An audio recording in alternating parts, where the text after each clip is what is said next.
treating the Arab population as a whole, the Palestinian population as a whole, as an inferior race.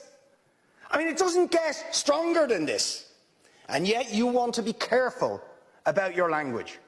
You're happy to correctly use the most strong and robust language to describe the crimes against humanity of Vladimir Putin, but you will not use the same strength of language when it comes to describing Israel's treatment of the Palestinians, when it is now being documented and detailed by two of the most respected human rights organisations in the world, and indeed has been alleged by dozens and dozens of non-governmental organisations, and to be honest, anybody who looks honestly at the decades of brutal, inhumane persecution of the Palestinians, successive assaults on Gaza, the annexation of their land and territory, the systematic application of apartheid rules, you don't want to even use the word apartheid.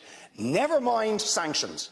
5 days sanctions against Putin and his thugs, 70 years of oppression by the Palestinians, and it wouldn't be, what was the word you used? It wouldn't be helpful to impose sanctions.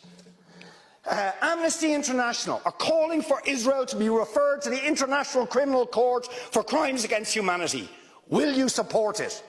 They are calling for targeted sanctions against Israeli officials who are perpetuating the system of apartheid, just exactly the same types of sanctions you've just initiated against Vladimir Putin. Will you support it? And I think the answer is clearly you're not going to. And then we ask the question, why? Why? With such strength of feeling, Fine Gael and Fianna Fáil and Green TD stood up one after the other, saying it was intolerable, the thuggery and the warmongering and the brutality of Putin. You wouldn't stand for it. Urgent action had to be taken. But we've got to be much more careful with the Palestinians.